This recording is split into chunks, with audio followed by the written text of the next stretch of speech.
Espírito Santo, brisa suave, refaz meu viver. Vem, ó Espírito Santo, brisa suave, refaz meu viver. Vem, ó Espírito Santo, brisa suave, refaz meu viver. Vem, ó Espírito Santo, brisa suave, refaz meu viver. Vem, derrama paz no cansaço, que haja santidade em cada passo, pois só com reta intenção verei o teu coração. Vem, ó Espírito Santo, brisa suave, refaz meu viver. Vem, ó Espírito Santo, brisa suave, refaz meu viver. Nós queremos pedir que o Espírito Santo tome conta do nosso coração, tome conta de toda a nossa vida, para entender aquilo que a palavra de Deus tem para nos dizer. Já diz, nos ensina a igreja, nos ensinava o Papa Bento XVI com tanta propriedade. Só quem escreveu um livro, o autor, é que sabe muito bem o conteúdo desse livro. Ele dizia isso falando a respeito do Espírito Santo. O Espírito Santo é quem inspirou a Sagrada Escritura. Então não existe o melhor caminho para compreender aquilo que está escrito, senão pedindo a graça e a força do Espírito Santo. O Espírito agindo em nós, ele nos leva à verdadeira compreensão da Sagrada Escritura. Nós queremos pedir isso, que o Espírito Santo venha em auxílio da nossa fraqueza, que o Espírito Santo nos encaminhe para que entendamos essencialmente aquilo que Deus quer nos dizer. Peça mais uma vez cantando: vem, ó Espírito Santo. Vem, ó Espírito Santo, brisa suave, refaz meu viver. Vem, ó Espírito Santo, brisa suave, refaz meu viver. Vem, ó Espírito Santo. Vem, ó Espírito Santo, brisa suave, refaz meu viver. Vem, ó Espírito Santo, brisa suave, refaz meu viver. Eu quero que você acompanhe comigo agora a Sagrada Escritura, a carta de São Paulo aos Gálatas, capítulo 5. E lá no capítulo 5, vamos juntos no versículo 16 e seguintes. Carta de São Paulo aos Gálatas, capítulo 5, versículos 16 e seguintes. São Paulo diz assim: eu vos exorto, deixai-vos sempre guiar pelo Espírito, e nunca satisfaçais o que deseja uma vida carnal. Pois o que a carne deseja é contra o Espírito, e que o Espírito deseja é contra a carne. São um oposto, um do outro. E por isso, nem sempre satisfazeis o que gostarias de fazer. E ele continua: se, porém, sois conduzidos pelo Espírito, Então, não estais sob o jugo da lei.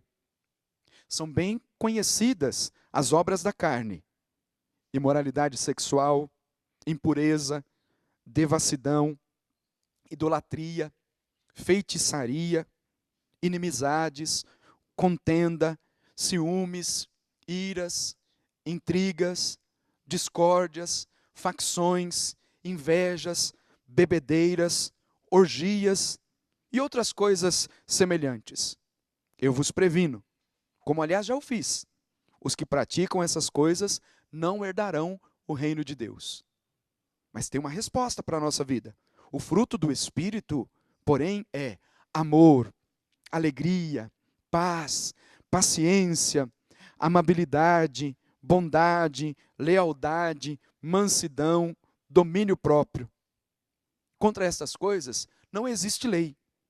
Os que pertencem a Jesus Cristo crucificaram a carne com suas paixões e seus desejos.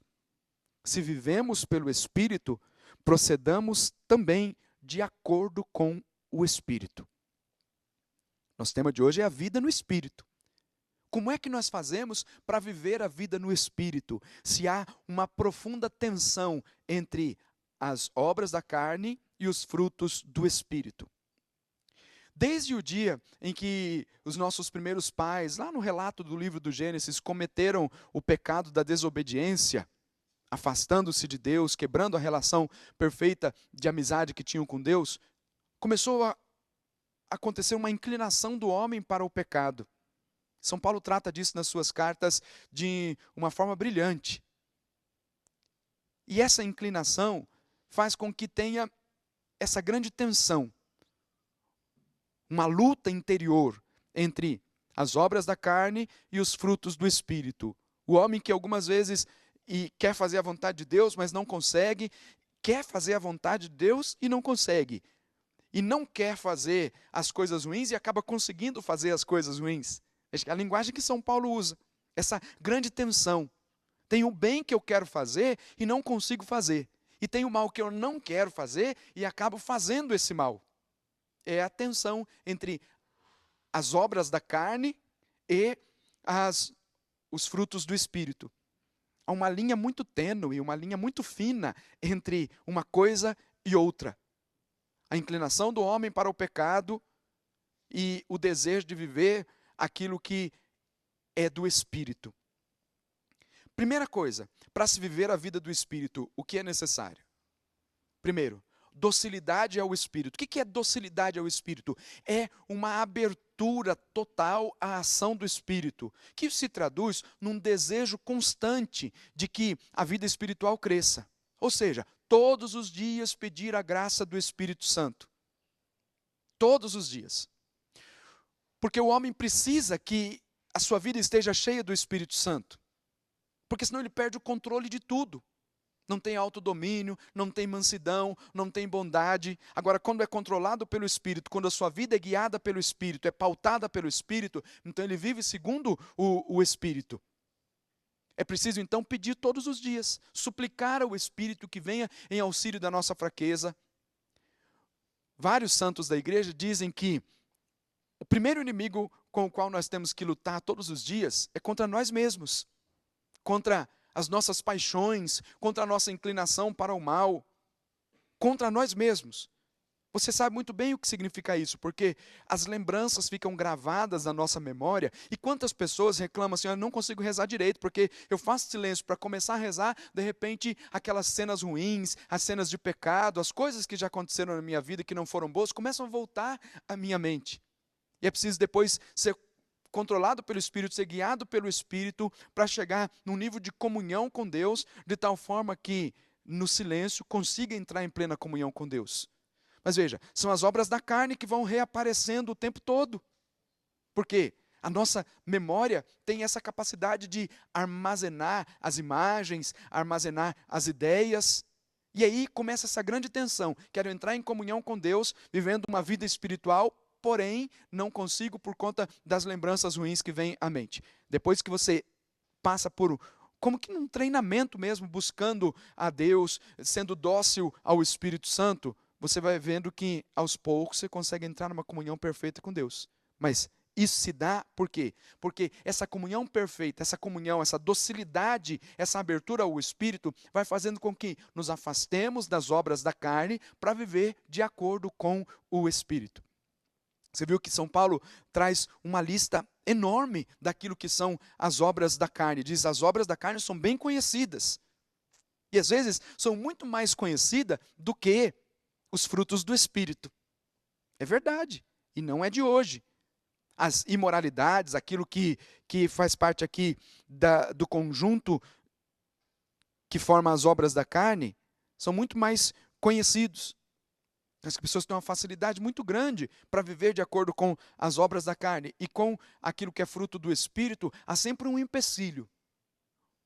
Ou porque acham que é exigente demais, ou porque acham que não são capazes de viver, e no entanto vão cedendo cada vez mais aquilo que são as obras da carne. São Paulo diz, são muito bem conhecidas as obras da carne. A imoralidade sexual, a impureza, a devassidão, idolatria, feitiçaria, inimizade. E veja que São Paulo não fala disso só na carta aos Gálatas. E há uma repetição dessas obras da carne num outro teor, num outro contexto, mas em outras das suas cartas, ele também fala das coisas que atrapalham a vida espiritual.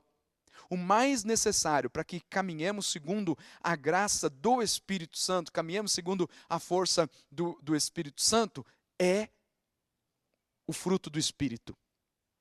Um homem que é cheio do Espírito, que caminha de acordo com o Espírito, tem em sua vida os frutos do Espírito, que São Paulo diz de uma forma muito clara quais são esses frutos, dizendo que esses frutos, o amor, a alegria, a bondade, a paz, a amabilidade, a paciência, a lealdade, mansidão, domínio próprio, isso é que faz com que o homem esteja cheio de conteúdo, Alguém disse outro dia, aliás, a dona Geni, de uma forma muito popular, falando assim, a respeito da necessidade dos frutos do Espírito Santo, falou para mim assim, olha padre, tem uma coisa que eu aprendi há muito tempo, dizendo assim, que lata cheia não faz barulho, é lata vazia que quando você bate faz muito barulho. E aí, comparado isso aos frutos do Espírito, é algo de extraordinário, porque quando você está cheio do Espírito Santo, é como uma lata cheia, você está cheio de conteúdo, cheio da graça do Espírito e caminha de acordo com a graça do Espírito Santo. É preciso então pedir todos os dias a força do Espírito, porque você viu muito bem aqui que São Paulo diz que as obras da carne, o que a carne deseja é contra o Espírito, e o que o Espírito deseja é contra a carne. São o oposto um do outro, e por isso nem sempre fazeis o que gostarias de fazer. Então, se a gente não busca o Espírito Santo todo dia, nós acabamos fazendo muito mais o mal, fazendo aquelas coisas apresentadas por essa lista de obras da carne, ou de vícios até, do que fazer aquilo que é a vontade de Deus. O segredo é pedir todos os dias a graça e a força do Espírito Santo. E olha só, isso é só uma introdução daquilo que nós vamos continuar falando a respeito daquilo que São Paulo escreveu na carta aos Gálatas, capítulo 5, versículo 17. Vamos voltar em alguns outros versículos. E eu quero agradecer a você que está ligadinho aí e está participando comigo. Aliás, vou aproveitar para chegar aqui e agradecer àqueles que estão participando conosco e se tornando novos sócios desta obra de evangelização, que é a Associação do Senhor Jesus. Um agradecimento aqui para Sandra da Silva Rosa, olha aqui, a Sandra da Silva Rosa, que é de Palhoça, em Santa Catarina, e a Alcione da Silva Rosa, que é de Araranguá, em Santa Catarina. Quem sabe as duas não são até parentes, né? Porque as duas são de Santa Catarina, tem o mesmo sobrenome, aqui a Sandra da Silva Rosa e a Alcione da Silva Rosa. A Sandra é de Palhoça, em Santa Catarina, e a Alcione da Silva Rosa é de Araranguá, em Santa Catarina. Um abraço aí para o povo de Santa Catarina e um abraço para a família Silva Rosa, que Deus abençoe e guarde a vida de vocês. Obrigado pela decisão de começar a fazer parte desta obra de evangelização. E tenho aqui também a Ana Maria Ferreira Santos, da cidade que se chama Igreja Nova, em Alagoas, também participando e começando a fazer parte dessa nossa família. E também aqui a Maria Pereira da Lusa Barbosa, de Presidente Dutra, no Maranhão. Obrigado pela sua participação, pela sua decisão de começar a fazer parte desta obra. E a Maria Aparecida Franzão, de Jaú, São Paulo. Um abraço, muito obrigado pela participação e obrigado pela decisão de começar a contribuir com o anúncio do Evangelho através da rede Século XXI da Associação do Senhor Jesus. Eu quero colocar cada um de vocês aqui, aos pés da bem-aventurada Virgem Maria, diante da Sagrada Escritura, pedindo toda a sorte de bênçãos espirituais para você e para toda a sua família. Eu vou para o intervalo muito rápido, esperando aí a sua participação, esperando que você ligue para cá no nosso telefone 19 3871 9620. Vou para o intervalo rapidinho, daqui a pouquinho eu volto.